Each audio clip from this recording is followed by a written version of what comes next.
எப்போ திருப்பி வந்து ஒரு பயங்கரமான ஒரு மாசான ஒரு விஷயத்தை செஞ்சுட்டு போனாங்களோ ஜீவா, அவங்க மேலே 1000 தப்பு இருந்தாலும் அவங்க இந்த இடத்துல வந்து நம்மளுடைய வில்லன்களான மனோஜ், ரோஹிணி, விஜயா இவங்களுக்கெல்லாம் ஒரு ஆப்பை கொடுத்துட்டு போனாங்களோ, இதுக்கப்புறமே நம்ம ஒரு மாதிரி சந்தோஷமாயிடலான்னு பார்த்தா 30 லட்ச ரூபா பணத்தை வச்சு அந்த ஒரு பிஸ்னஸ் ஆரம்பித்ததை பற்றி யாரும் பேச மாட்டாங்க. அந்த 30 லட்ச ரூபா அந்த பணம் வந்து குடும்பத்தோட பணம். அதில் இவர் மட்டும் தனியாக ஒரு பிஸ்னஸ் ஆரம்பித்தார் அப்படின்னா ஆக்சுவலாக அந்த பணம் வந்து 2 பேர்த்து ஒருத்தருக்கு தான் போகணும். ஒன்று என்ன அப்படின்னா வந்து இந்த பொண்ணை கல்யாணம் பண்ணிக்கிறதுக்காக தான், மீனாவை கல்யாணம் பண்ணிக்கிறதுக்காக தான் 27 லட்சத்தை வந்து கொடுத்தாரு இவர் அண்ணாமலை.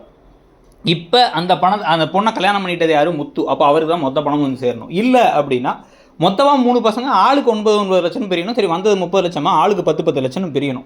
அப்படின்னாலுமே அந்த பிஸ்னஸ்க்கு 3 பேர் தான் பார்ட்னர் ஆகணும். அதை பற்றி பேசவே மாட்டாங்க. இப்போ அதுக்கு பதிலாக கதையில் என்ன நடக்குதுன்னா, ரோகிணியை உதாசீனப்படுத்துறது, ரோகிணியை காயப்படுத்துறது, ரோகிணியும் குட்டியாக வந்து மீனா மாதிரி வந்து அத்தை ஆன்ட்டி சொல்லும் போது தான் நான் சாப்பிடுவேன், அது வரைக்கும் நான் சாப்பிடாமலே இருப்பேன் அப்படின்னு ஒரு சீன் போடுறது, அப்படியே வந்து நல்லவங்களாட நடிக்கிறது, இந்த மாமியார்கிட்டக்க எப்பயுமே மருமகர்கள் அப்படியே அடிபணிஞ்சு காலே உருண்டு கிடக்கணுங்கிற மாதிரி தெரிகிறது. இதெல்லாம் வச்சு யோசிச்சு பார்த்தா அந்த கதையுடைய நிஜமான ஹீரோவும் வந்து ரவியும் ஸ்ருதியும் தானா அப்படின்னு தான் தோணுது. ஏன்னா வந்து அதெல்லாம் இல்லை, நீங்கள் உட்காந்து சாப்பிடுங்க அண்ணி அப்படின்னு ரவி தான் சொல்கிறாரு. ஸ்ருதிக்கு இந்த மாதிரிலாம் இருந்தால் ஸ்ருதி பலான்னு ஒன்று விட்டுருப்பாங்க. அப்படியே விஜயா கண்ணாமே பழுத்துருக்கும் நேரம்.